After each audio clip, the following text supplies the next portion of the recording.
কারোর সাথে কোনো কথা বলেনি, শুধু পাইলটকে বলেছে বাক্সগুলো উঠেছে, বলছে হ্যাঁ চলো।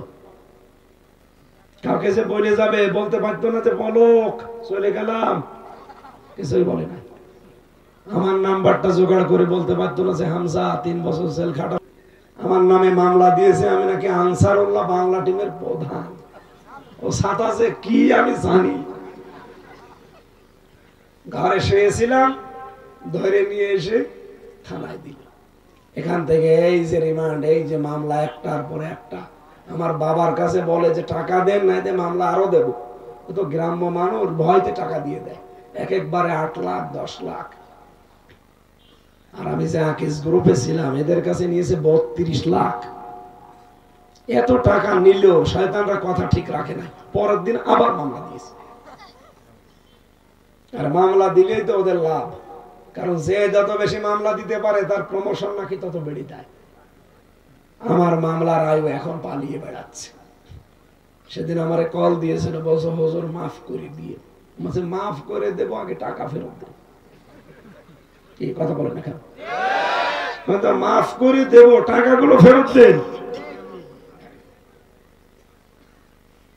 সুতরাং এই দেশে যারা জুলুম অত্যাচার নির্যাতন করে করে একেবারে দেশটাকে শেষ করে দিয়েছেন, আর চুরি করে দেশটাকে ফকলা বানিয়ে ফেলেছেন, এই দেশে এত বড় ঋণ। এখন আপনি নাই 14টা ব্রিফকেস নিয়ে পালিয়ে চলে গেলেন, ওর ভেতরে শুধু ছাই ছিল আর মাটি ছিল নাকি?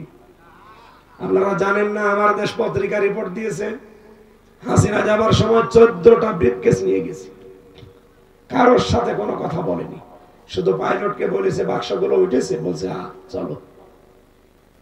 কাউকে যে বলে যাবে বলতে পারতো না যে পলক চলে গেলাম, কিছুই বলে না। আমার নাম্বারটা জোগাড় করে বলতে পারতো না যে হামজা 3 বছর জেল খাটালাম, মাফ করে দিয়ে চলে গেলাম, কিছুই বলে না। চুরি করে পালিয়ে চলে গেল। যে কি একটু শান্তিতে আছে? এই দেশের বিরুদ্ধে এখনো পর্যন্ত ষড়যন্ত্র করে যাচ্ছে। এই কথা বলেন না কেন? সবচাইতে গুরুত্বপূর্ণ এবং ভয়ঙ্কর ষড়যন্ত্র করেছে 2 দিন আগে। আপনারা জানেন, ট্রাম্প ক্ষমতায় আসার পরে চলছিল, গত 2 দিন আগে ও পাঠিয়েছে মোদিকে ট্রাম্পের কাছে, যেন মিথ্যা চিত্তা বলে বানিয়ে আমাদের দেশ সম্পর্কে কথা বলতে পারে যে দেশ জঙ্গিতে ভরে যাচ্ছে, আপনি তাড়াতাড়ি হাতে নেন, অথবা আমারে দেন, আমি হাসিনারে আবার পাঠাই। এই কথা বলেছিল ট্রাম্প। বলেছে ওটা আপনার ব্যাপার, আমি জানি না। হাসিনার কোন বিষয় আমি শুনতে চাই না, কারণ ওরে আমি মানুষই মনে করি না। মানুষ মনে করে না কেন? কারণ তার আগের দিন একটা রিপোর্ট বেরিয়েছে, ট্রাম্প জাতে মাতাল হলো, টানে ঠিক আছে। তাম দুনিয়ায় 257টা রাষ্ট্র, কয়টা? 257টা রাষ্ট্রের ভেতরে সবচাইতে নিকৃষ্ট মানুষের তালিকায় প্রথম নম্বরে নাম এসেছে হাসিনা। এর মতো নিকৃষ্ট মানুষ এই দুনিয়ায় আর নেই। 2 নম্বরে নাম এসেছে বাশার আল আসাদের। আমাদের জন্য কলঙ্ক যে 1 নম্বরে আমরা পেলাম। যে বাড়ি ভাই বলছিলেন যে চোর নাকি ওনার নামও পড়ে যাচ্ছে, ওনার থানায় এসে চুরি হয়েছে। আমাদের দেশ হিসাবে আমরা এখন কলঙ্কিত। বিশ্বের মানুষ জানে যে নিকৃষ্ট মানুষ একজন বিশ্বের 257টা দেশের ভেতরে, সেটা কোন দেশে? এই বংশটা শুধু বাংলাদেশের বদনাম করছে। ওনার বোন রেহেনা, তার মেয়ে টিউলিপ, বাইরের দেশের জন্য বদনাম। বাংলাদেশটাকে ডুবিয়ে ফেলার জন্য এই বংশটাই যথেষ্ট। এই জন্য বাংলার জনগণ দেখেন কি করেছে, গড়িয়ে দিয়েছে একেবারে।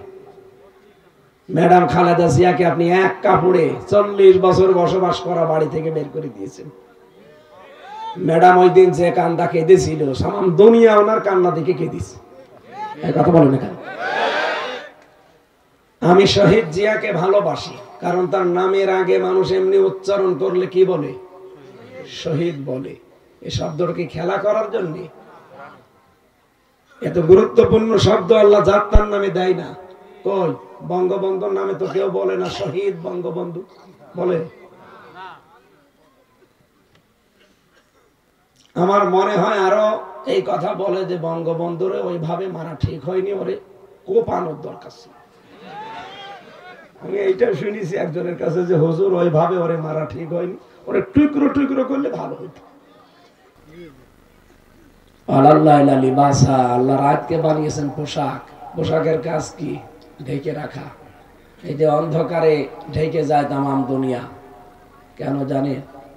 আমাদের যে ছোট্ট ছোট্ট পশম দেখতে পান শরীরে, এর ভেতর দিয়ে আলো এবং অন্ধকার দুইটা প্রবেশ করে। এই জন্য 12 ঘন্টা আলো দিয়েছেন আল্লাহ, 12 ঘন্টা অন্ধকার দিয়েছেন, যেন আমরা অন্ধকারটা আমাদের শরীরে প্রবেশ করাই। যদি আপনি অন্ধকারে শরীরে প্রবেশ না করান, তাহলে রক্তের ভেতরে 5 প্রকার ক্যান্সার হয়, যে কোনো এক প্রকার বাসা বাঁধবে। শেষে 14 বংশ বিক্রি করে ঔষধের পয়সা হবে না। এই ছেলে, কথা বলার তোর কারণ নেই। আমি ভ্যালরে ছিলাম প্রায় 1.5 মাস। একটা লোকের সাথে দেখা, উনি আমার পাশের বিল্ডিং এ থাকতেন, সিলেটে বাড়ি। আজ 12 মাস ওখানে পড়ে আছে। ওনার পায়ের নিচে একটা ফসকুড়ি হয়েছিল। সিলেটে ঢাকাতে দেখিয়েছে, বলছে এ অসুবিধা নেই। পরবর্তীতে দেখে ওটা পছন্দ হয়েছে, ওটা নিয়ে গেছে ভালো পরতে কলকাতায়, এরপরে পাঠিয়েছে তামিলনাড়ু। উনি বলছে গতকালকে আমার রিপোর্ট দিয়েছে, আজ 12 মাস পর। আমার রক্তের ভেতরে নাকি 5 প্রকার ক্যান্সার হয়, তার ভেতরে 1 প্রকার হয়েছে। আমার প্রায় কোটি টাকার উপরে খরচ হয়ে গেছে।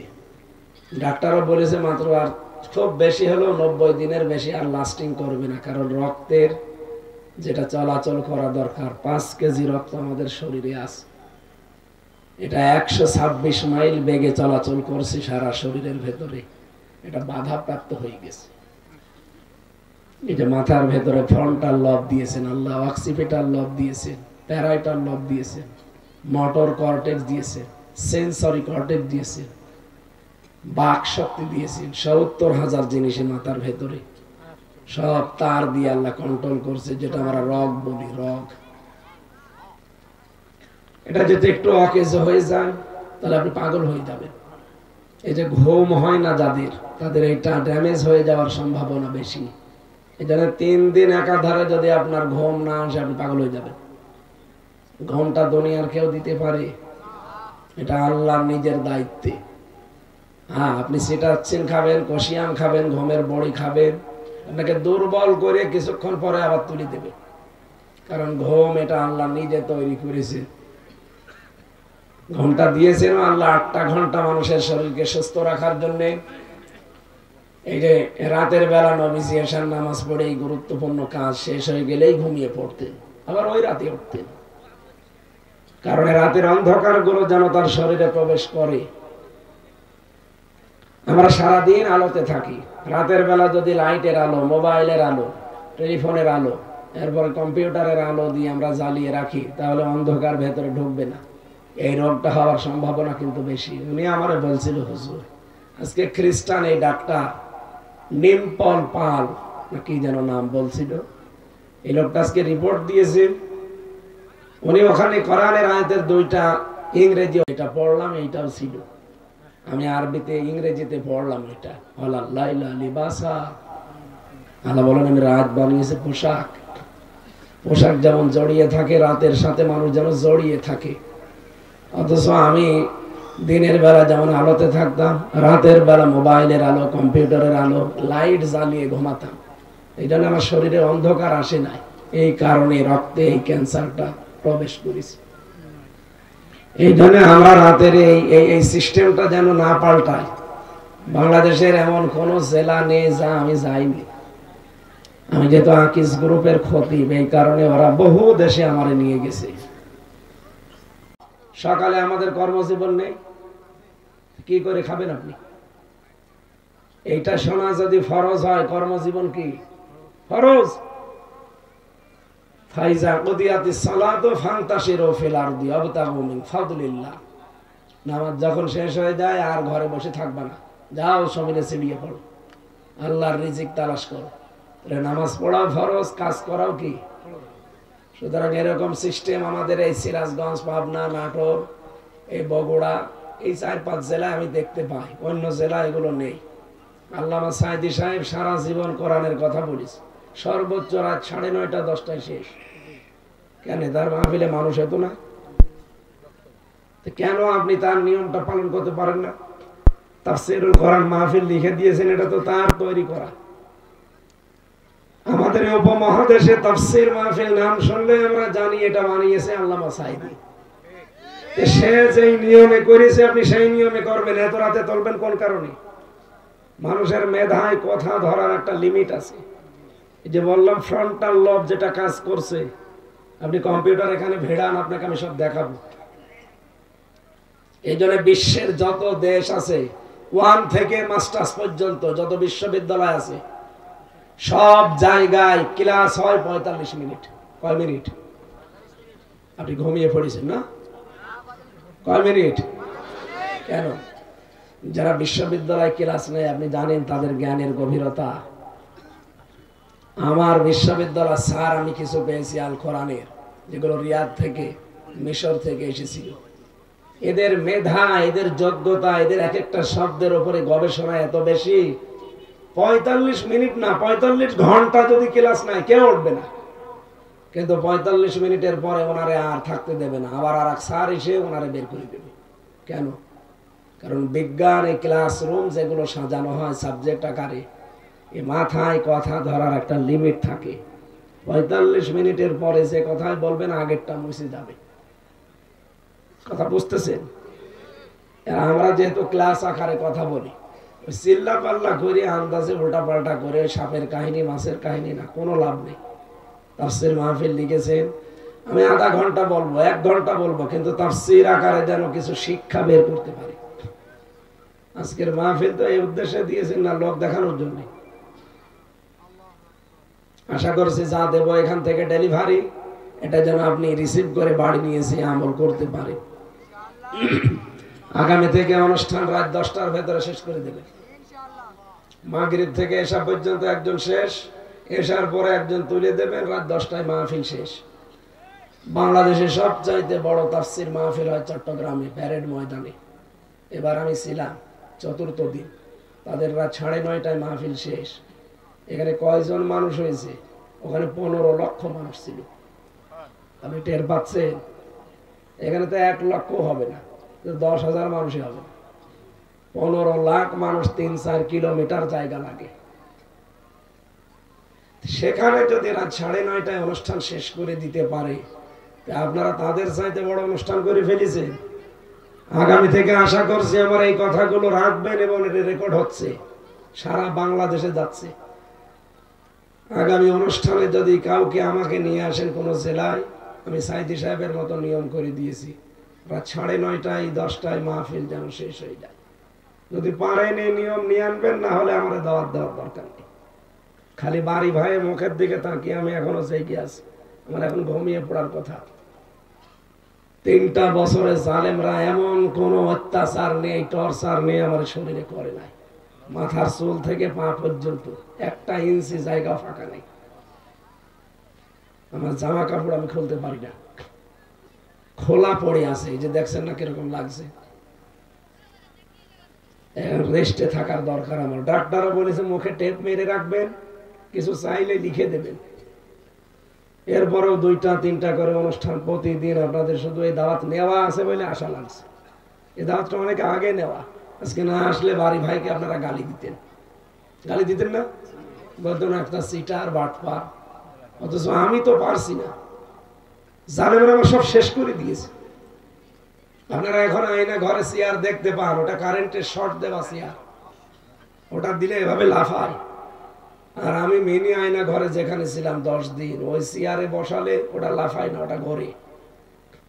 হাতের সাথে পায়ের সাথে ওরা ক্লিপ আটকিয়ে দেয়, এই গলার সাথে ওরা বেল্ট আটকিয়ে দেয়, বেল্ট। একটা সুইচ টিপ দেয়, 1 টিপে আপনি 120 বার ঘুরবেন। 1 মিনিটে যদি 120 বার ঘোরে, আপনার মাথা ঠিক থাকবে? কিছুক্ষণ পরে দেখবেন আমি 2-3টা দুনিয়া দেখতে পাচ্ছি। এমন মেশিন সেট করা হাতের সাথে পায়ের সাথে, শুধু এসে মেশিনটা এরকম টিপ মারবে, আপনার আঙ্গুলগুলোর এই নখ সব খুলে চলে আসবে। নখ খুলে নিলে ফিনকি দিয়ে রক্ত বের হয় না? তখন ওর উপরে লবণ ছিটিয়ে দেয়। এই ছিল আমার উপরে শাস্তি।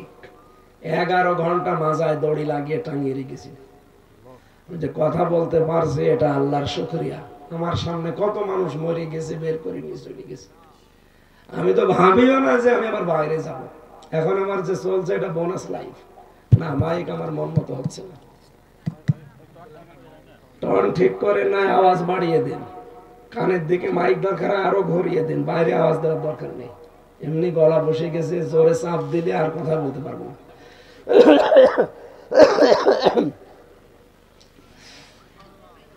সম্মানিত ভাইরা, এই জন্যে মুসাফির অবস্থায় আছি, এখনো মাজলুম অবস্থায় আছি। আপনাদের দোয়া চাচ্ছি আল্লাহ যেন কণ্ঠটা ছেড়ে দেয়, আর যেখান থেকে পড়েছি এখান থেকে যেন কিছু কথা হেদায়েত আকারে আমরা বলতে পারি। বলেন আমিন। মঞ্চে বসা আছেন যারা সম্মানিত ব্যক্তিবর্গ, অবশ্যই তাদের সম্মান আছে, না তো মঞ্চে বসতে দিতেন না। আর ফাগনা লাকা যিকরাক, এদের সম্মান মর্যাদা আল্লাহ যেন আরো বাড়িয়ে দেয়। সামনে বসা মুসলমান ভাইরা, পর্দার আড়ালের সম্মানিতা মা এবং বোনেরা, প্রশাসনের ভাইরা, প্রাণ প্রিয় সিংড়াবাসী, দল মত নির্বিশেষে কোরআনের অনুষ্ঠানে আমরা এসেছি যারা, এটা ইবাদত চলছে এখন, এই জন্য ইবাদত এইভাবে করা হয় না। আপনারা যারা দাঁড়িয়ে আছেন জায়গা পেলে বসে যান, মনে করবেন আমি নামাজে আছি। যতক্ষণ অ্যাক্টিভ ভাবে থাকবেন মনে করবেন নামাজের সওয়াব লেখা হচ্ছে। কোরআনের যে 3টা আয়াত পড়লাম, আপনি যদি একটা আয়াত বোঝার জন্য সর্বাত্মক চেষ্টা চালান, নবীজি বলেন ও যদি নাও বোঝে, যদি চেষ্টা চালাতে থাকে 500 রাকাত নফল নামাজের সওয়াব। এজন্য পুরা এটা ইবাদতের একটা জায়গা, আমরা ইবাদত হিসাবেই বসে আছি। যিনি আমাদেরকে নিয়ে এসেছেন, আমরা সুস্থ আছি, বলেন আলহামদুলিল্লাহ। যে লোকটার কথা বললাম ভ্যালোরে, এই লোকটার ক্যান্সার হয়েছিল শুধুমাত্র বেশি বেশি রাত জাগা আর আলোর ভেতরে থাকার কারণে। এই জন্য আমরা আমাদের জীবনটা যেন নিজের হাতে ধ্বংস করে না দেই। একটা কোনো কিছু শরীরে বেঁধে গেলে তখন দোষ দেয় যে আল্লাহ, না আল্লাহর না, আপনি নিজের দোষ। নবীজি সারা জীবন কোনোদিন গ্যাস্ট্রিক আলসার পেটের পীড়া তার হয়নি। কেন হয়নি? কারণ তিনি পেটকে 3 ভাগ করে খাবার খেতেন, 1 ভাগ খাবার, 1 ভাগ পানি আর 1 ভাগ খালি রাখতেন হজম হওয়ার জন্য। আর আমরা খেতে খেতে টুটি পর্যন্ত খাই, খাওয়ার পরে মিষ্টি খাওয়া সুন্নত বলে আরো খাই, তারপরে হজম হওয়ার জায়গা করে। এই জন্য বেশি বেশি যারা খাবার খায় দেখবেন 2টা জিনিস তাদের বড় হয়, একটা পেট আর একটা মৌস।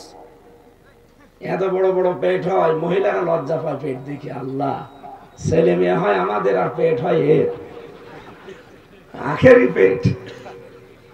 কোলাকুলি করতে যাবেন জীবনও তার পেটের কারণে আপনি বুক পাবেন না। এই কথা বলছেন না কেন? আর একটা জিনিস বড় হয় কি? মোষ।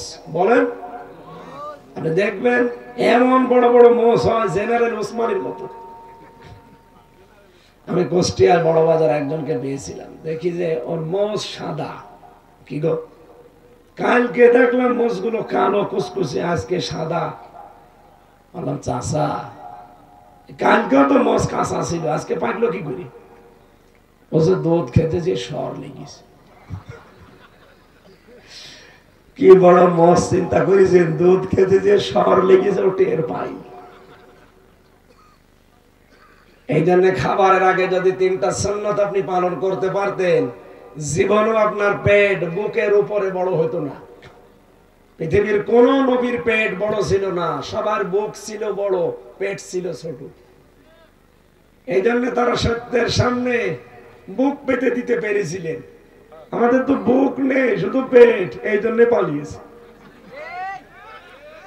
এক একজন চোর, আপনাদের সিংড়ার একটা আছে। আজকে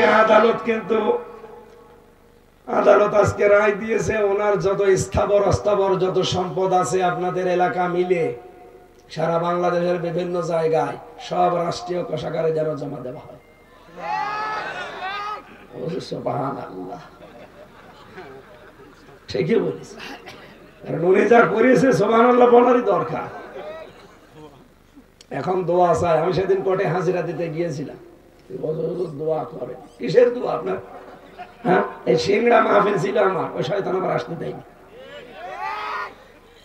দোয়া এমন দোয়া করবো জাহান্নামে চলে যাবে।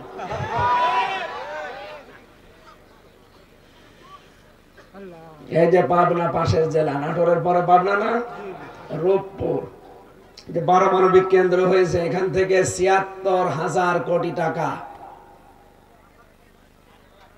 হাসিনার ছোট বোন রেহেনা এখান থেকে মারিং কাটিং করেছে। আজকে রিপোর্ট বেরিয়েছে। রাশিয়া থেকে রিপোর্ট এসেছে আজকে সকাল 10:30টায় যে রেহেনা ৭৬,০০০ কোটি টাকা শুধু একটা প্রতিষ্ঠান থেকে চুরি করেছে। আপনি বলেন এ বংশকে আপনি ভালো বংশ বলবেন কি করে? যারা মাছ মেরে খায় আমরা তাদেরকে মাছি বলি, যারা গাছ কেটে খায় তাদেরকে গাছি বলি, যারা ডাকাতি করে খায় তাদেরকে ডাকাত বলি। কথা বলেন না কেন? আর যারা চুরি করে খায়, চোরের শাস্তি কোরআনে আছে না? সূরা মায়েদার 38 নম্বর আয়াত, সারিকু ওয়াস-সারিকাতু ফাকতাউ আইদিয়াহুম। আল্লাহ বলেন চোর চোর পুরুষ হোক আর নারী হোক, সাক্ষ্য প্রমাণে হয়ে গেছে ওর হাত কেটে দাও। এই বাংলাদেশে যদি কোরআনের এই আয়াতটা সে ৭১ সালে সংসদে পাশ হয়ে থাকতো, শেখ রেহেনা শেখ হাসিনার একটা হাতও থাকতো না। এই কথা বলছেন না কেন? আর ওই দলে যারা আছে একজনেরও হাত থাকার কথা, বিশেষ করে দরবেশের হাত। ৩৬,০০০ কোটি টাকা মেরেছে। এই চোরের হাত না, ওর কোনো কিছু থাকা ঠিক না। ওর হাত পা ছোট ঠ্যাং সব কেটে ফেলা দরকার। শয়তানের শয়তান এখনো পর্যন্ত বড় গলায় কথা বলে, চোরের বংশ। আমার মনে হয় দলের ভেতরে যারা আছে তারা চোর। একটা মানুষ দেখান যে ওই দলে চোর নেই। কাওয়া কাকু, কয়েকদিন আগে আমি নোয়াখালী ছিলাম, ওর ভাইয়ের বাড়িতে মুরগির খামারের ভেতরে 7 বস্তা টাকা পেয়েছে। এত বড় চোর। ইসলামী ব্যাংক থেকে ওরা ৭৫,০০০ কোটি টাকা মারিং কাটিং করেছে। এত চোর হলে ৪২,০০০ কোটি টাকা প্রতি বছরে চুরি করে পাঠিয়েছে বাইরের দেশে। কয়েকদিন আগে আমি মালয়েশিয়া ছিলাম, ওই শয়তানরা যে দেখি ওই দেশে বানিয়েছে সাহেব পাড়া, কানাডায় বানিয়েছে বেগম পাড়া, আর এই জায়গায় বানিয়েছে সাহেব পাড়া। ওরা থাকে না ওখানে, ভয়তে থাকে সব হোটেলে। যেই হোটেলে থাকি আমি, নিচে নামি দেখি 2 শয়তান চা খাচ্ছে। কি গো হুজুর, আমরা আগেই পালিয়েছি। কেন? সাহেব পাড়ায় থাকবেন না? ওখানে থেকে মায়ের খাবো। এদেশেও বাংলার জনগণ আছে, পিটিয়ে আমাদের ভর্তা বানিয়ে ফেলবে। কি করলেন আপনি বলেন? চুরি করে নিজেও ব্যবহার করতে পারছেন না, এই জনগণকেও ব্যবহার করতে দিলেন না। আমি মাঝে মাঝে একটু আকাশের উপরে যাই, হেলিকপ্টারে মানুষ নিয়ে যায়, মাহফিল গুলো পাবো না এই কারণে। পাইলট আমারে মাঝে মাঝে দেখায়, হুজুর এই যে দেখেন এই জায়গাগুলো পড়ে আছে, অথচ যত টাকা মারিং কাটিং করেছে 15.5 বছরে, এই টাকাগুলো যদি পাচার না করে ওই শয়তানরা এখানে কর্মসংস্থান বানাতো, তাহলে এই দেশের ৩৬ লাখ যুবক এখন বেকার। কত? ৩৬ লাখ। এই মানুষগুলো বাইরের দেশে যে পায়খানা সাফ করে, রাস্তা ঝাড়ু দেয়, রুটি বানায়, আমি নিজে দেখেছি। এদের বাইরের দেশে যে রুটি বানানো লাগতো না, এই দেশে একটা কর্মসংস্থান পেত, তাও সম্মানজনক জীবন পেত। আমাদের এই দেশটাকে আল্লাহ এমন ভাবে বানিয়ে দিয়েছেন, এটা একটা নিয়ামত। এই যে পাশে নেপাল, ভুটান, ওদের দেশে সমুদ্র নেই। ওরা সমুদ্র দেখতে হলে আমার দেশে আসা লাগবে। আর আমার দেশে হিমালয় পাহাড় নেই, ওদের দেশে আছে। ওখানে আল্লাহ বহু সম্পদ এক জায়গায় করে রেখেছেন। আর আমাদের এই সমুদ্র বন্দরে, এই মাতার বাড়ি যেটা সমুদ্র বন্দর আছে, সন্দ্বীপে আছে, চট্টগ্রামে আছে, এই জায়গাগুলো যদি সত্যি আমরা ব্যবহার করতে পারতাম, আর ব্যবহার সামনে হবে। আজকে সকালবেলা ডক্টর মোহাম্মদ ইউনূস ঘোষণা দিয়েছে যে এগুলো ব্যবহার হবে। এগুলো ব্যবহার হলে ভারতের এই 7 সিস্টার, নেপাল, ভুটান এবং আমাদের দেশ চীন, সবার কাজ হবে। আমাদের কিচ্ছু নেই, কিন্তু আমাদের সম্পদ হচ্ছে আমরা জনগণ। 18 কোটি জনগণ আমরা জনসম্পদে যদি পরিণত করতে পারি। চীন আজকে প্রযুক্তির কারণে এত বেশি এগিয়ে যাচ্ছে। আমার সাথে জেলে চীনা 2 জন ছিল, তাদের নামে মামলা হয়েছিল বলে তারা জেলে আমার সাথে ছিল। এদের যে প্রযুক্তির যে বুদ্ধি, ওদের মাথা না, ওদের মাথা একটা কম্পিউটার। জীবনে যেটা কোনোদিন ভাবতে পারি না সেইটা দিয়ে ওরা জিনিস বানায়। ওই যে পানি খেয়ে খেয়ে আমরা ফেলে দেই না বোতলগুলো, ওরা দেখতাম বোতলগুলো পানি খেয়ে ফেলে দিয়ে মুখগুলো আটকে উল্টো করে 3-4টা প্যাচ দিয়ে বেঁধে চেয়ার হিসাবে ব্যবহার করে। জীবনে কোনোদিন কল্পনা আসে না আমার। চীনে মানুষ, পৃথিবীতে সবচাইতে বেশি মানুষ বাস করে চীন দেশে। কোন দেশে? অথচ তারা এখন প্রযুক্তির কারণে এত বেশি উন্নত, বিশ্বের বিভিন্ন দেশ থেকে, এখন কি বাংলাদেশ থেকে তারা এখন জনসংখ্যা নিতে চায়। ওদের এত বেশি জনসংখ্যা থাকার পরেও যদি আমাদের দেশের মানুষদের দরকার হয়, আমাদের দেশের এই জনসংখ্যাকে আমরা জনসম্পদে পরিণত করতে পারবো না? বলেন। আমি বনি আদমকে সম্মান দিয়েছি। এই সম্মানিত জাতিকে অসম্মান করার জন্য এই 15.5 বছরে বহু চেষ্টা চালিয়েছি। কি কথা বলেন না কেন? শুধু 18 দল বাদ দিয়ে 14 দল, এই 14 দল বাদ দিয়ে যারা আমরা এই দেশে আছি সবাই কম বেশি জুলুমের শিকার না? সবাই মাজলুম। কিচ্ছু জানি না আমি, তাই আমার নামে এতগুলো মামলা। আর যারা জানে দাউদারের মতো, ও তো সারা জীবন জেলে থাকার কথা। আমি বিএনপির এক ভাইকে পেয়েছিলাম, তার মামলা হচ্ছে 313টা। মাঝে মাঝে বলতাম যে ভাই আপনি কবে জামিন নেবেন, আর কবে বের হবে, আর কবে হাজিরা দেবেন? 313টা মামলা একটা মানুষের নামে দেয়। 556টা মামলা পেয়েছিলাম একজনের নামে। মানে ওই লোকটার বাড়ি রংপুরে, যে হাবিবুর নবী খান সোহেল নাকি আছে না, রংপুরে না? রংপুরে। এত মামলা একজন মানুষের নামে আপনারা দিতে পারলেন, কোথায় পৌঁছিয়েছিলেন? পুরা বিচার ব্যবস্থাকে ধ্বংস করে ফেলেছে। আর বলতো আমরা ন্যায় বিচার কায়েম করছি। আরে ভাই, ন্যায় বিচার যে দেশে হয়নি তার প্রমাণ আমি নিজে। আমি একদম ভিকটিম। আমার নামে মামলা দিয়েছে, আমি নাকি আনসারুল্লাহ বাংলা টিমের প্রধান। ও সাতাশে কি আমি জানি। ঘরে শুয়েছিলাম, ধরে নিয়ে এসে থানায় দিল। এখান থেকে এই যে রিমান্ড, এই যে মামলা একটার পরে একটা। আমার বাবার কাছে বলে যে টাকা দেন, না দে মামলা আরো দেব। ও তো গ্রাম্য মানুষ, ভয়তে টাকা দিয়ে দেয়। একবারে 8 লাখ 10 লাখ। আর আমি যে আকিস গ্রুপে ছিলাম, এদের কাছে নিয়েছে 32 লাখ। এত টাকা নিলেও শয়তানরা কথা ঠিক রাখে না, পরের দিন আবার মামলা দিয়েছে। আর মামলা দিলেই তো ওদের লাভ, কারণ যে যত বেশি মামলা দিতে পারে তার প্রমোশন নাকি তত বেড়ে যায়। আমার মামলার আয়ু এখন পালিয়ে বেড়াচ্ছে। সেদিন আমারে কল দিয়েছিল, বলছো হুজুর মাফ করে দিয়ে। মাফ করে দেবো, আগে টাকা ফেরত দেব। কি কথা বলেন না কেন? মাফ করে দেব, টাকাগুলো ফেরত দেন। সুতরাং এই দেশে যারা জুলুম, অত্যাচার, নির্যাতন করে করে একেবারে দেশটাকে শেষ করে দিয়েছেন, আর চুরি করে দেশটাকে ফকলা বানিয়ে ফেলেছেন। এই দেশে এত বড় ঋণ এখন।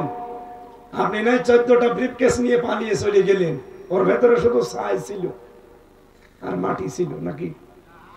আপনারা জানেন না, আমার দেশ পত্রিকা রিপোর্ট দিয়েছে, হাসিনা যাবার সময় 14টা ব্রিফকেস নিয়ে গেছে।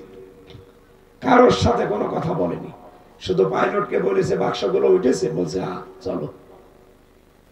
কাউকে যে বলে যাবে বলতে পারতো না যে পলক চলে গেলাম, কিছুই বলে না। আমার নাম্বারটা জোগাড় করে বলতে পারতো না যে হামজা 3 বছর জেল খাটালাম, মাফ করে দিয়ে চলে গেলাম, কিছুই বলেনি। চুরি করে পালিয়ে চলে গেল।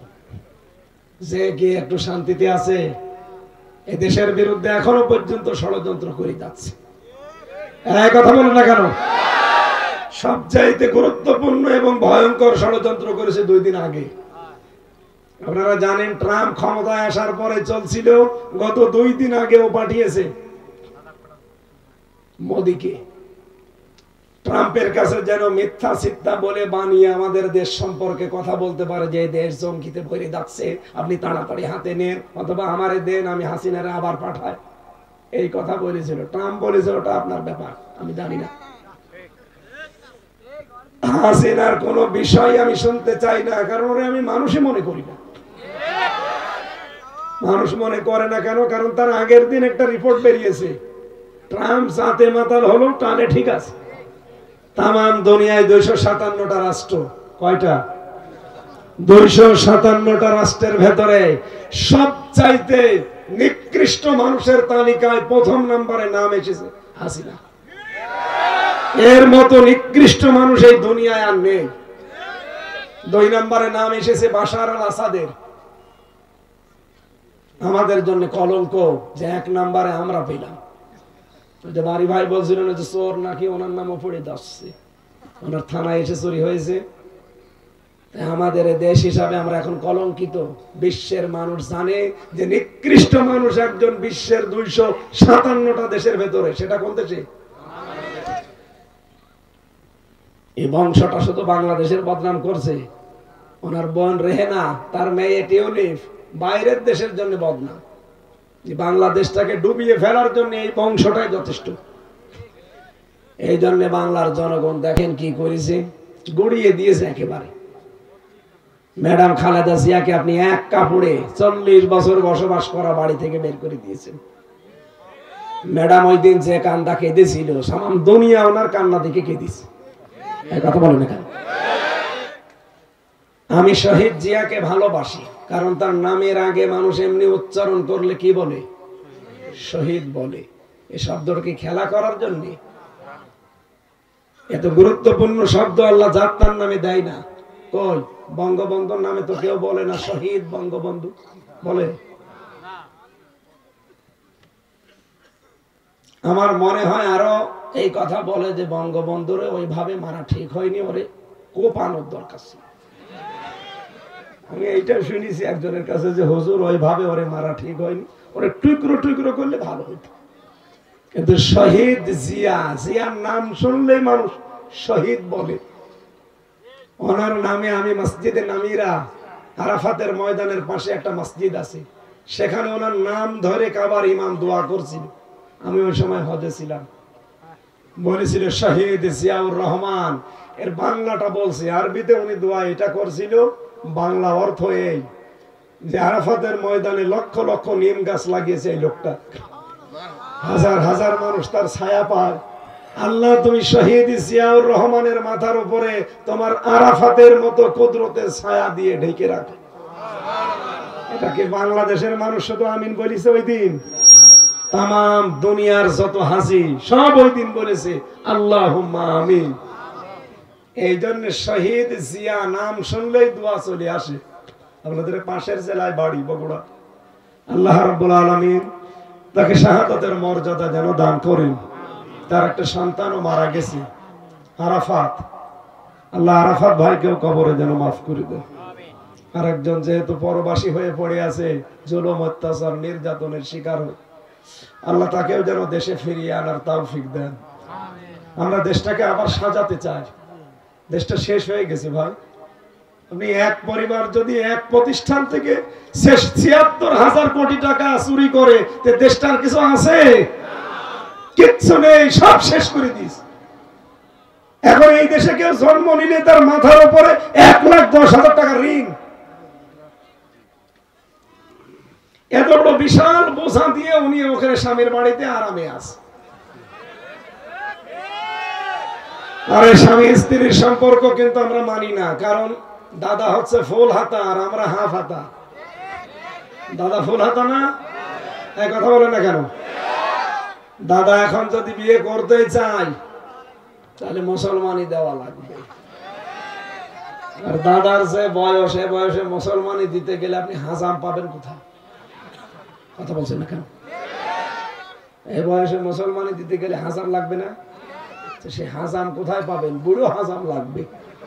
আর ও বুড়ো মানুষ তো দেখে কাটতে পারবে না, ও পাকা মোতা দেখে কাটা যায়, চোখ বন্ধ করে কাটা লাগবে। শেষে দেখা যাচ্ছে আগা কাটতেছে, গোড়া কেটে ফেলেছে। জীবনের মতো বিয়ে করার স্বাদ মিটি যাবে। মহিলা ওখানে বসে বসে ষড়যন্ত্র করে, উস্কানি দেয়, আর পাঠিয়েছে ট্রাম্পের কাছে যে উনি বলবে এই দেশে জঙ্গি তৈরি হচ্ছে। বাংলাদেশে জঙ্গি নেই, তার প্রমাণ এই 6 মাস 10 দিন। এই কথা বলেন না কেন? 6 মাস 10 দিনে একটাও জঙ্গি নাটক হয়েছে? নেই। কারণ জঙ্গির নাটক যিনি লিখবে তিনি পালিয়েছে, আর যাদেরকে দিয়ে নাটক সাজাবে তারাও পালিয়েছে। এই গোপালগঞ্জের মনিরুল ডিআইজি আর একটা আসাদুজ্জামান কাউন্টার টেররিজমের প্রধান ছিল। এই 2 শয়তান মিলে বাংলাদেশের ইসলামপন্থী মানুষদেরকে ধরে নিয়ে যেত গোপনে। 8-9 মাস 1 বছর গোপনে ওই মাটির নিচে রেখে দিত। হঠাৎ 1 বছর পরে তুলে বলতে এই যে জঙ্গি ধরা পড়েছে, অথচ কিচ্ছু নাই এগুলো। আমারেও তো আটক করেছিল, আমারে রেখে দিয়েছিল মাটির নিচে 10 দিন। আমারে যদি আরেকটু হতো গায়েব করে দিত, দিয়ে 1 বছর 2 বছর পরে হয় মেরে ফেলতো, নাই বের করে বলতো এই দেখেন বিশাল জঙ্গি। কারণ 2 বছরের ভেতরে আমার দাড়ি, গোপ, নখ সব বড় বড় হয়ে যেত না? এই কথা বলছে না কেন? আমার সাথে নিজে দেখা করেছে, এত বড় বড় নখ হয়ে গেছে। 2 বছর 5 বছর 7 বছর পড়ে আছে, কেউ জানে না। চুল, দাড়ি, গোপ মনে হচ্ছে জঙ্গল থেকে বেরিয়ে আসতেছে। এই মানুষগুলোকে 2 বছর 5 বছর পরে বের করে বলে যে বিশাল জঙ্গি পাওয়া গেছে। এইটা বলার জন্য গিয়েছিল, মিথ্যা কথা। কিন্তু ট্রাম্প পুরাটা নাকচ করে দিয়েছে। কারণ ওই দিনই ডক্টর মোহাম্মদ ইউনূস আয়না ঘর আন্তর্জাতিক মিডিয়াগুলো নিয়ে সব দেখতে গেছি, আর জাতিসংঘ ওই দিন রিপোর্ট দিয়েছে বাংলাদেশ সম্পর্কে। ট্রাম্প কথা বলবে কি করে? ওর তো একেবারে বাড়া ভাতে লবণ দিয়েছে, খা। এখন ওদের গলার কাটা হয়েছে আমাদের এই কন্যা। পৃথিবীর নিকৃষ্ট মানুষের তালিকায় তো এমনি নাম আসে নাই, আল্লাহ নাম দিয়ে দিয়েছে। কেন দিয়েছে? সূরা শূরা দেখবেন, সূরা শূরা 25 নাম্বার পারার 6 নাম্বার পৃষ্ঠা, এটা 13 নাম্বার লাইনের 42 নাম্বার আয়াতে আছে। আল্লাহ পাক বলেন ইন্নামাস সাবিলু আলাল্লাযীনা ইয়াযলিমুনান নাস।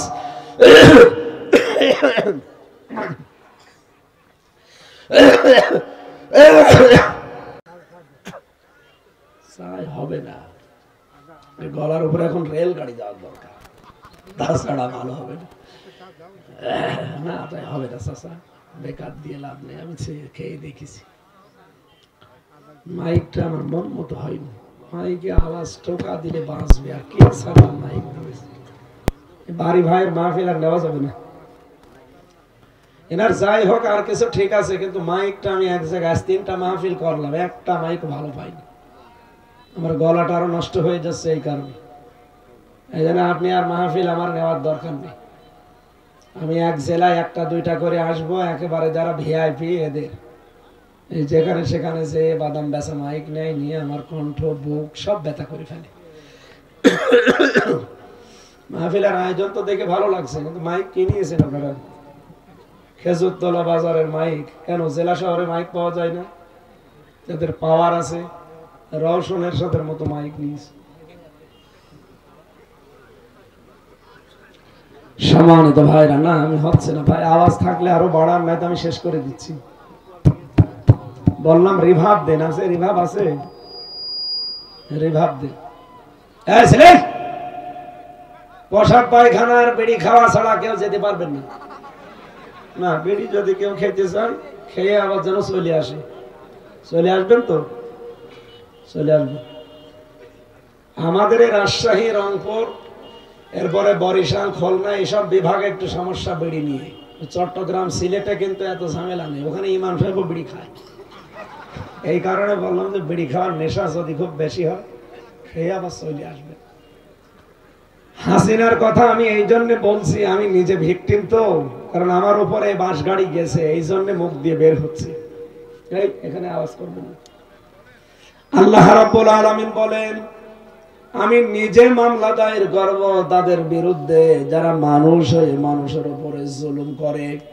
তারা 15.5 বছরে যারা ছিল তারা যে জালেম, ওয়াজ করা লাগবে। বলেন, এরা জালেম ছিল এবং এদের সমর্থক যারা তারাও ছিল জালেম।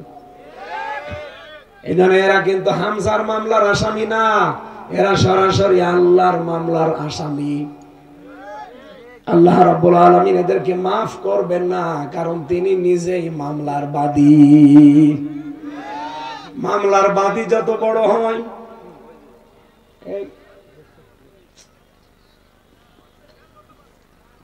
মামলার বাদী যত বড় হয় দেখবেন মামলাটা তত জটিল হয়, কঠিন হয়। আমার মামলার বাদী যদি কোনো সলিমদ্দি কলিমদ্দি হতো, আমি 3 দিনের বেশি জেলে থাকতাম না। মামলার বাদী এমন জন লাল দাগ দিয়ে দিয়েছিল, এই জন্য যতবারই মামলা তুলেছে বলে না এটা বাদ দেন। 30 বারের উপরে তুলেছিল, মামলাটা দেয়নি। টাকা পয়সা দিয়েছে হবে, তাও তো হবে না, কারণ মামলার বাদী সরাসরি হাসিনা নিজে। আমার আর মাওলানা মামুনুল হক এই 2 জনের মামলার বাদী ছিল উনি নিজে, লাল দাগ দিয়ে দিয়েছিল। আমি কেন বলছি, কারণ নিজে আল্লাহ মামলার বাদী জালেমদের, আর নিজেই বিচারপতি। বলেন জালেমদেরকে কে দাঁড়াবে উকিল হয়ে তার পক্ষে? কে কথা বলেন না কেন? আমাদের পক্ষে কোন উকিল দাঁড়াতে ভয় পেত, কারণ তার লাইসেন্স আবার বাতিল হয়ে যায় কিনা। তাহলে আপনি জালেমের বিরুদ্ধে আল্লাহ নিজে মামলা দেবে, নিজেই বিচারপতি, কে দাঁড়াবে আপনার পক্ষে বলেন আপনি? সুতরাং 15.5 বছরে যারা জুলুম করেছেন, আপনার দুনিয়াও শেষ, আখিরাতও শেষ। আমরা যেন এরকম কপাল নিয়ে আর না তৈরি করি। আমাদের সামনে এমন দেশ গঠন হবে যে দেশে কোনো আয়না ঘর, আরো জোরে বলেন আয়না ঘর। এটা যে কত বড় মানবতা, মানবতার সাথে কৌতুক। আমি 10 দিনেই হাফ পাগল হয়ে গিয়েছিলাম, অথচ ওখানে ব্যারিস্টার আরমান 8 বছর কাটিয়েছে। এদিকে 3.5 হাত, এদিকে 1.5 হাত, সামনে পায়খানা দেওয়া, এতটুকু জায়গা। পায়খানার কোনো দরজা জ্বালানা, কোনো দেওয়াল, কিচ্ছু দেওয়া নেই। আপনি বসবেন, সব দেখা যাবে।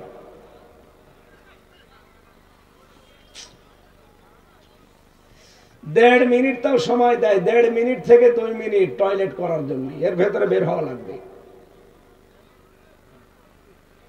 সকালে কয়েকটা পচা ছোলা দিয়ে যায়, আর দুপুরে 1 মুঠ ভাত দিয়ে যায়, মনে হচ্ছে কেউ মাখিয়ে দিয়েছে।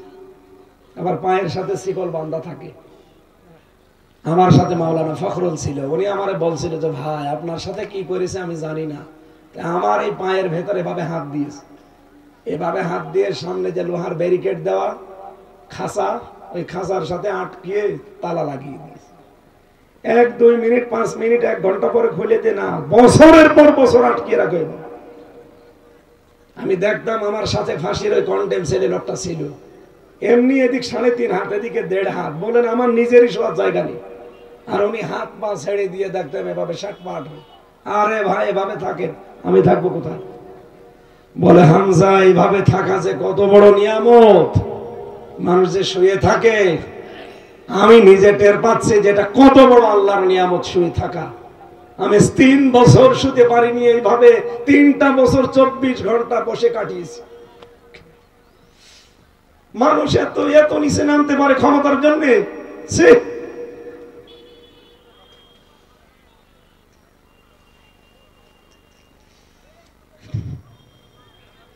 আমার আগে যারা নিয়ে গেল, তার নখগুলো যখন তুলে নিয়ে আসলো, এরপরে নিয়ে গেল আমারে।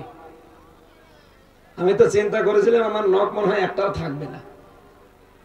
ওরে নিয়ে যখন নখগুলো মেশিং টিপ দিয়ে সব তুলে ফেলেছে একবারে, এরপরে ওই লোকটার ওই নখের উপরে লবণ ছিটিয়ে দিয়েছে। সে কি কন্দন করা, সে মানে জাম প্রাণ ছেড়ে দিয়ে কান্নাকাটি। আপনি সে একটু কোনো জায়গায় কেটে গেলে লবণ দিয়ে দেখেন কেমন চলে। এরপরে আমি মনে করলাম যে আমার এবার শুরু হবে, কারণ ওখানে তো কেউ নেই, মাটির নিচে। আল্লাহর ইশারা যাই হোক আমাকে ঘোরায়নি, আমাকে দেখিয়েছে। আর ওই মেশিন দেখিয়েছে যে এটা দিয়ে আমরা নখ তুলি। আমারে বলেছিল যা যা বলতে বলি, এটা যদি আদালতে যে না বলেন তাহলে আপনার বউ তুলে নিয়ে আসবো।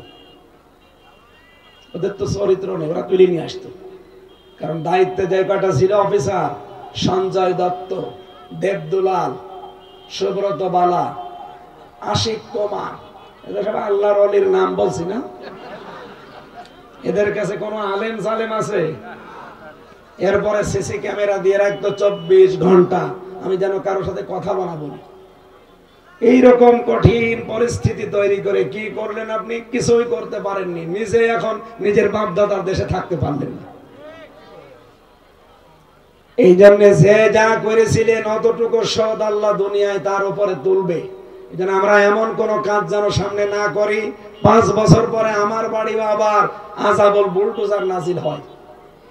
কয়েকদিন আগে কি নাজিল হয়েছিল? আযাবুল বুলডোজার।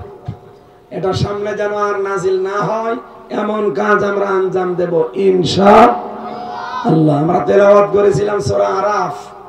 আরাফ মানে কি? পরিচিত হওয়া। আরাফ মানে কি? বাংলাদেশে আমাদের নাটোর জেলায় আছে কিনা জানি না, যারা বলে আমরা মারেফত, এটা মারেফত না, এটা মায়ের পথ। কোরআনে কারিমে আল্লাহ মারেফত বলে কিছু দেয়নি। নামাজ এটা শরীয়ত, নামাজের সাথে পরিচিত হওয়া এটা মারেফত। এক কথা বলেন না কেন? যাকাত এটা শরীয়তের বিধান, এর সাথে পরিচিত হয়ে আদায় করার নাম হচ্ছে মারেফত। আদম আর হাওয়া যেই ময়দানে পরিচিত হয়েছিলেন ওই ময়দানের নাম কি? আরাফাতের ময়দান। সুতরাং আরাফা ইয়ারিফু মারেফা বা উরফন থেকে শব্দটা এসেছে। আমরা আরাফা এই মারেফত এই সমস্ত শব্দ নিয়ে যেন ধোকায় না পড়ে যায়। যেহেতু পাশে এই যে কুষ্টিয়া, এখানে তো মারেফতের খনি, লালনের মাজারে। আপনাদের এই নাটোর বগুড়া থেকে মানুষজন যায়, বহু ছেলে মেয়ে নিয়ে যায় মারেফত খোঁজ করার জন্য। কিসের মারেফত? ওটা ঈমান মারার পথ। আমরা তেলাওয়াত করেছি এরকম একটা সূরা থেকে, নাম কি? আরাফ। বলেন বলেন। কিয়ামতের ময়দানে রব্বুল আলামিন আরাফ নামে একটা প্রাচীর বানাবেন। এর উপরে কিছু মানুষকে আল্লাহ দাঁড় করিয়ে দেবেন। এরা জান্নাতেও যাবে না, জাহান্নামেও যাবে না।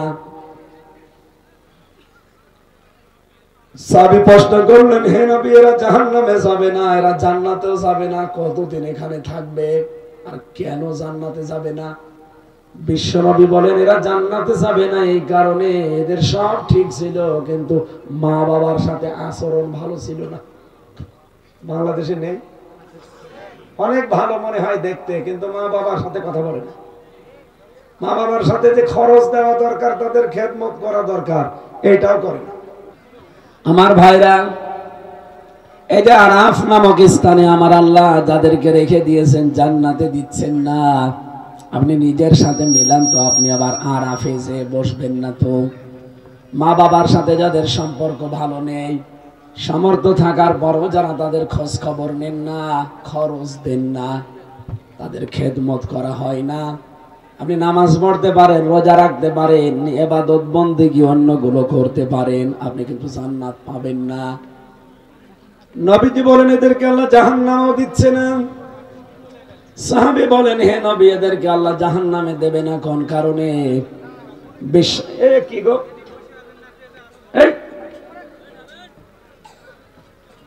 আওয়াজ করা যাবে না ভাই, এমনি দেখছে না, কথা বলতে পারছি না।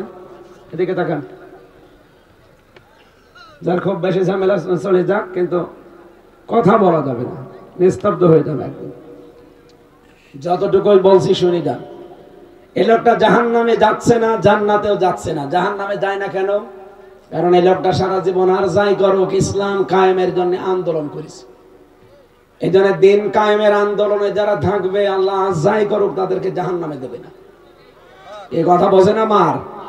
সূরা সফের 10-11 নম্বর আয়াতে আছে, যারা দিন কায়েমের জন্য চেষ্টা চালাবে, দিন যদি কায়েম নাও হয়, আল্লাহ তাকে জাহান্নামে দেবে না।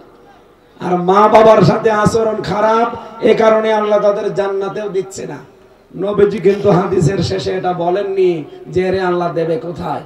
বলেন তো, এরকম জীবন যদি আমাদের হয়, এই জায়গায় যদি আমরা প্রাচীরে দাঁড়িয়ে থাকি, আমাদের কপাল কি এবার বলেন?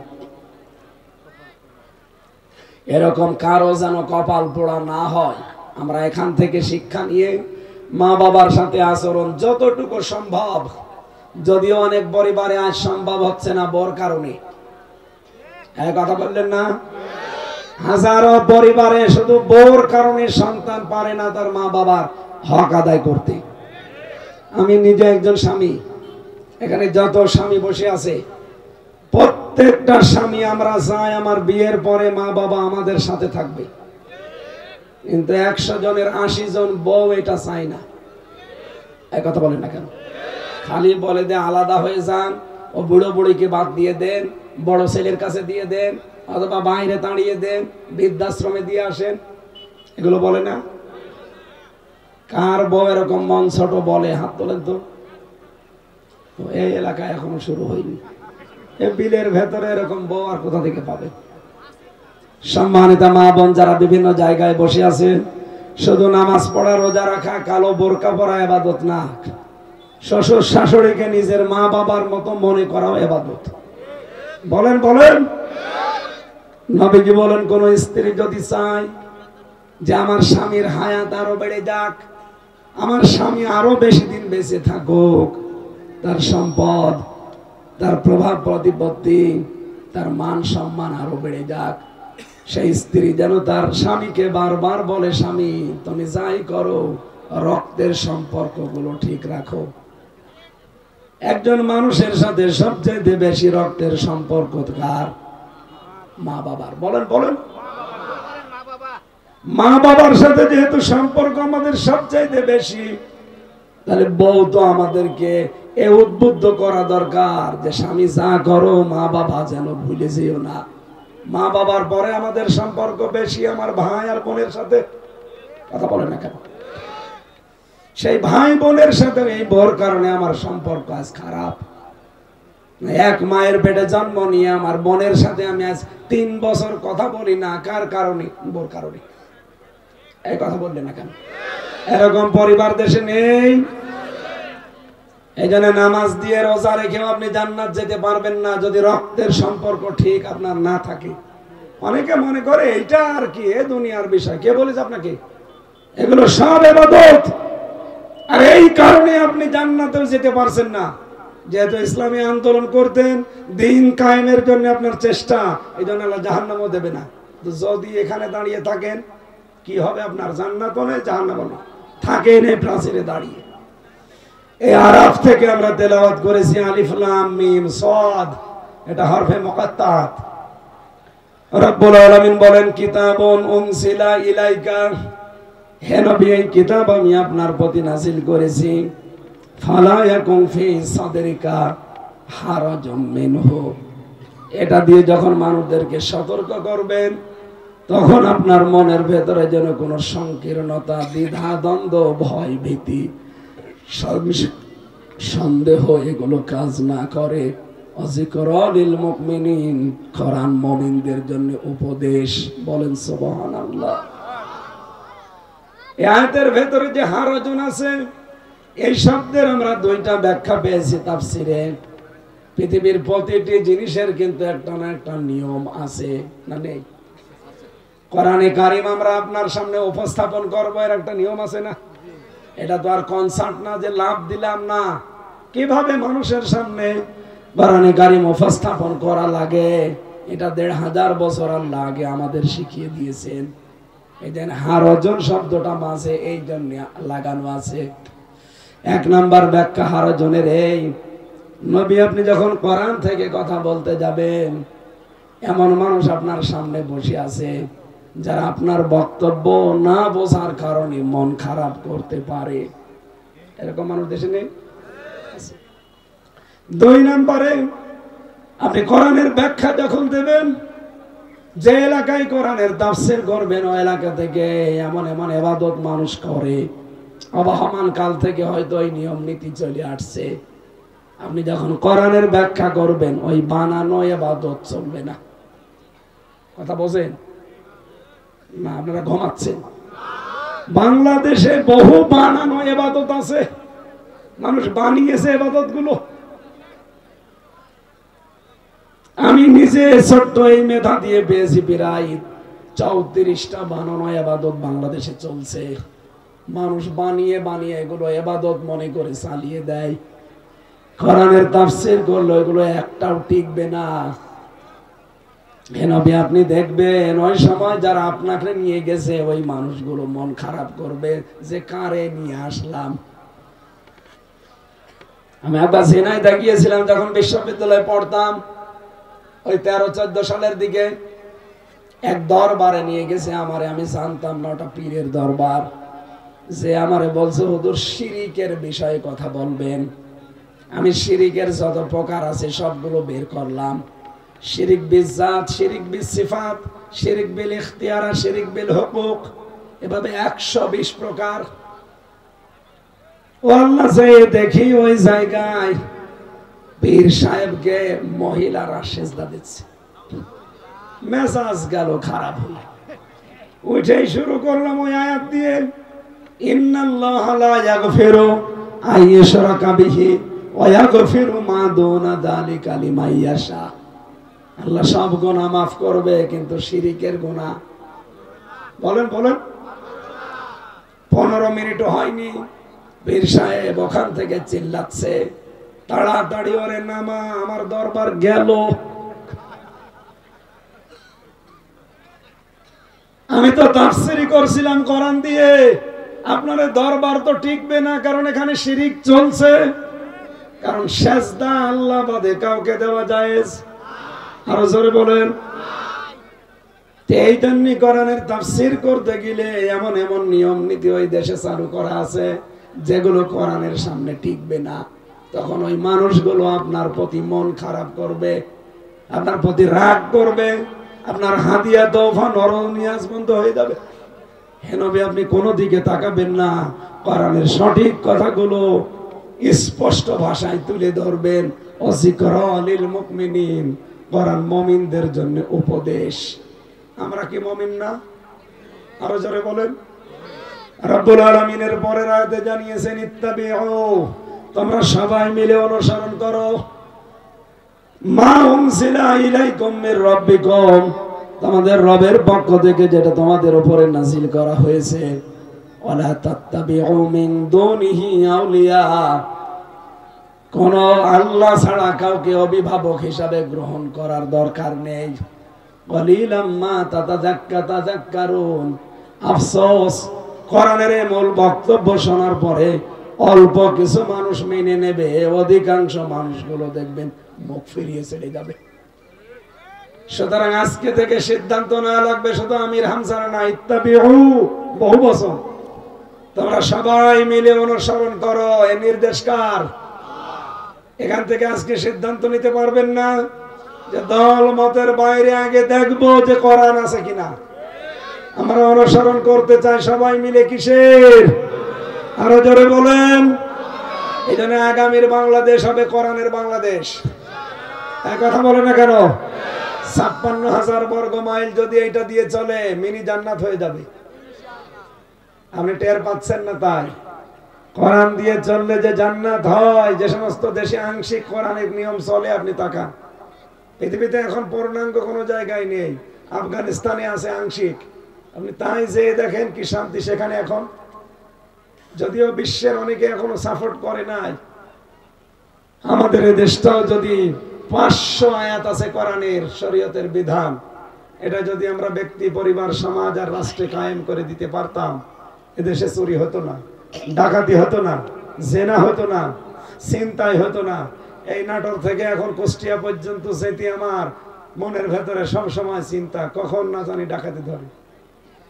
সেদিন একবার এই নাটোর জেলা শেষ, পাবনার শুরু, ওই জায়গায় দেখলাম ডাকাতি হচ্ছে, আর 10 মিনিট আগে গেলে আমি পড়ে গিয়েছিলাম। এই চিন্তা তখন আর থাকবে না যদি এটা কায়েম হয়ে যায়, আর আমরা এটাই দেখতে চাচ্ছি সামনে। এক কথা বলেন না কেন? এটা যদি আপনার কাছে রাজনীতি মনে হয়, হ্যাঁ এটাই রাজনীতি। কি কথা বলেন? এটা যদি আপনার কাছে ধর্ম ব্যবসা মনে হয়, এটাই ধর্ম ব্যবসা। কারণ আমরা চাই এটা সংসদে যাক। 54 বছর তো দেখেছি মানুষের তৈরি করা আইন দিয়ে চললে কেমন লাগে, কিছুই হয়নি। চোর যায়, ডাকাত হয়, ডাকাত যায়, খুনি হয়, এমনকি গাঁজাখোর যায়, গাঁজার গাছ লাগায়। আমার নিস্তালায় যে ছিল এক গাঁজাখোর, ও নিজে যেয়ে ওর ভেতরে গাঁজার গাছ লাগিয়েছে। জেলারে বলছে, এই বেটা তুই গাঁজার গাছ লাগালি কি করে?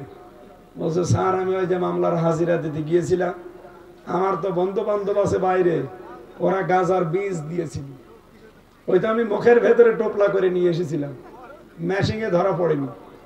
এসে এই যে গাছের টোপলা লাগিয়েছি গাঁজা গাছ, আজ 2 মাসে দেখেন কত বড় হয়েছে। জেলার তো হিন্দু, তো বলছে শয়তান তুই গাঁজা খাওয়ার কারণে পুলিশে ধরে তোরে জেলে দিল, আমি তোরে রাখলাম জেলের এই সেলের ভেতরে, তুই এখানেও গাঁজার গাছ লাগিয়েছিস, তোরে তো এখন স্বর্গে দেওয়া লাগবে। ও তো আর জান্নাত বিশ্বাস করে না, বলছে স্বর্গে দেওয়া লাগবে। সম্মানিত ভাইরা, ডক্টর কামালের তৈরি করা এই সংবিধান আজ 54 বছরে 17 বার কাটাকাটি হয়েছে, কিছুই হয়নি। এটাও সংবিধান। এর ভেতর একটা সূরা আছে, সূরা ফুরকান, 73টা ধারা আছে। এই ধারাগুলো দিয়ে বাংলাদেশের সংবিধান বানিয়ে চালান, 41 সাল লাগবে না, 41 ঘন্টায় বাংলাদেশ জান্নাত হয়ে যাবে। এই ক্ষমতা কোরআনের নেই? এই বলেন, এটা শুধু তাবিজ কবজ করার জন্য না, এটা রাষ্ট্র চালানোর জন্য আল্লাহ দিয়েছে। আর আমরা এটা ঝাড় ফোঁক হিসাবে খালি ব্যবহার করি। কারো ছেলে মেয়ে হয় না, বলে হুজুর একটু আপেল পড়িয়ে দেন। সেই দিন এসেছিল একজন আমার কাছে, বলছে হুজুর এই আপেলটা পড়িয়ে দেন, আমার খালি বারবার মেয়ে হয়। আমি এখন সূরা ফাতিহা পড়লাম, আমারে বলছে হুজুর এমন ভাবে আপেল পড়বেন যেন ছেলে হয়। মনে আছে আমি ডাউনলোড করে দেবো ছেলে। সম্মানিত মা বোনেরা, অনেক মহিলা এরকম আছে, মনে করে বাবার কাছে গেলে বিভিন্ন তাবিজ কবজ নিলে, ঝাড় ফোঁক নিলে মনে হয় এগুলো হয় না। সন্তান দেওয়ার মালিক কে? সুতরাং এই বিশ্বাস আল্লাহর উপরে করা লাগবে, নয়তো আপনি শিরিক করছেন। এই জমিন বানিয়েছে কে? এখানে আইন চলবে কার? সুতরাং আল্লাহর আইন বাদ দিয়ে অন্য আইনের পক্ষে যারা কাজ করেন তারা শিরিক করছেন। যারা শিরিক করে তারা মুশরিক।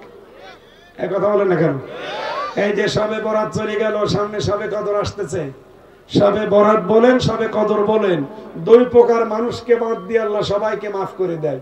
1 নাম্বার মুশরিক, যারা শিরিক করে, আর 2 নাম্বার যারা হিংসুক। আর এই 2টাই বাংলাদেশে বেশি। এত হিংসা করেছিল এই ডাইনি মহিলা, যাদের উপরে হিংসা করেছে তাদের জীবনটাই নষ্ট করে দিয়েছে। আপনি নিজেকে, আমি খালি একটু বর্ণনা দিলাম, আমার নিজের উপরে যা গেছে তাই। আমার চাইতে 100 গুণ বেশি হয়েছে ব্যারিস্টার আরমানের উপরে। তারে 8 বছর এক জায়গায় এভাবে হাত পা পেছনে দিয়ে ফেলে রেখেছিল, 8 বছর। উনি পরশুদিন টকশোতে বলছিলেন, উপস্থাপিকা সহ যারা ছিল প্রত্যেকে অঝর নয়নে কাঁদছিল। কি যে অত্যাচার হয়েছে, আল্লাহ এমনি জালেমের তক্তা নড়িয়ে দেয়নি, এই কারণে দিয়েছে। হাজারো মুসলিমের চোখের পানি আর্তনাদ, বিশেষ করে বিডিআরদের। কত বিডিআর বিনা কারণে 16 বছর জেল খাটতেছে। আমি একজনকে পেয়েছিলাম এই নাটোরের এই যে এই বড়াই গ্রাম এলাকায় বাড়ি, আর 16 বছর পড়ে আছে, আর 1 মাস পরে তার রিটায়ার্ড হয়ে যাবে। অথচ মিথ্যা একটা মামলা দিয়ে 16 বছর তার জেল খাটিয়েছে। মাঝে মাঝে আমরা তাহাজ্জুদ পড়তে উঠতাম, আর উনি উঠতো, দেখতাম হাও মাও করে কাজ, আর একটা আওয়াজ দিত, আহ। আমার মনে হয় এই আফসোসটা আল্লাহর আরশে চলে গেছে। কত মানুষের চোখের পানি যে জালেমের চেয়ারের সাথে মিশেছিল, আল্লাহ এমনি ধরেছে। আল্লাহ রাব্বুল আলামিন আমাদের হেফাজত করেন। আগামীতে যারা ক্ষমতায় আসবেন তারা যেন জালেম না হয়। এই কথা বলেন না কেন? আর আমাদের ভেতরে কোনোদিন হিংসা না থাকে। আমার হচ্ছে হোক, এই ভাইও হোক, হিংসা হচ্ছে ওইটা, আমার হোক ওর যেন না হয়, এটার নাম হিংসা। এটা করলে আপনার নেকি কাটে আগুন লাগালে যেমন পুড়ে যায়, আপনার নেকি ওইভাবে পুড়ে যাবে। আমরা আজকে থেকে অনুসরণ করব দল মত নির্বিশেষে সবাই আল্লাহর কোরআনকে। এর সাথে যেটা মিলবে রাজি আছি, না মিললে সেটা বাদ। আল্লাহ মেনে চলার তৌফিক দিন। আমি আমার কণ্ঠের জন্য আর পারলাম না, মাপ চেয়ে নিলাম। আগামী থেকে আবার দেখবো, চেষ্টা করি। আল্লাহুম্মা আমিন। লা ইলাহা ইল্লা আনতা সুবহানাক ইন্নী কুনতু মিনাজ জালিমিন। রব্বুল আলামিন, সারা জীবন অপরাধ করে জীবনটা নষ্ট করে ফেলেছি। যেভাবে আরম্ভ করেছিলাম, কয়েক ঘন্টা বললেও আমার শেষ হতো না, কিন্তু কণ্ঠে আমার সাপোর্ট দিচ্ছে না। আল্লাহ মারাত্মক ব্যথা, মেহেরবানি করে তুমি কণ্ঠটা আগের মতো বানিয়ে দাও। 3.5 হাত বডির এক চুল জায়গা নেই জালেমরা যেখানে অত্যাচার করে না। আল্লাহ তাআলা আমি জামা কাপড় খুলতে পারি না, এত অত্যাচার দ্বারা আমার মাথার চুল থেকে পায়ের তালু পর্যন্ত করেছিল, আমার শরীরটা একেবারে ধ্বংস করে দিয়েছে। তোমার কাছে দোয়া করছি, এই হাজারো মানুষ নিয়ে আমার কণ্ঠ, আমার শরীরটা তুমি আগের অবস্থায় ফিরিয়ে দাও। এই মাহফিলের আয়োজন যারা করেছে এদেরকে মাফ করে দাও। যারা এই কবরে ঘুমিয়ে আছে আল্লাহ কবর গুলো জান্নাত বানাও। মেহেরবানি করে মা বোনদেরকে ক্ষমা করে দাও। আল্লাহ আমি আবার বলছি, আমার কণ্ঠটা তুমি ভিক্ষা দাও। প্রধান অতিথি আল্লাহ তারা বড় ভাই দাউদার মাহমুদ, তোমার এই গোলামের জীবনের ভালো কাজগুলো কবুল করো, অন্যায় কাজগুলো মাফ করে দাও। সম্মানিত সভাপতি একজন আলেম মানুষ জনাব মাওলানা আব্দুল খালেক, যত আলেম এখানে এসেছে আলেমদের মঞ্জুর করো, যার মাধ্যমে আসলাম মাওলানা আব্দুল বারী, আল্লাহ তোমার এই গোলামকেও কবুল করে নাও। তার বাবা নেই, তার বাবাকেও মাফ করে দাও। আমি আবার বলছি আল্লাহ তুমি আমার কণ্ঠটা ভিক্ষা দাও। আলহামদুলিল্লাহি রাব্বিল আলামিন, লা ইলাহা ইল্লাল্লাহু মুহাম্মাদুর রাসূলুল্লাহ।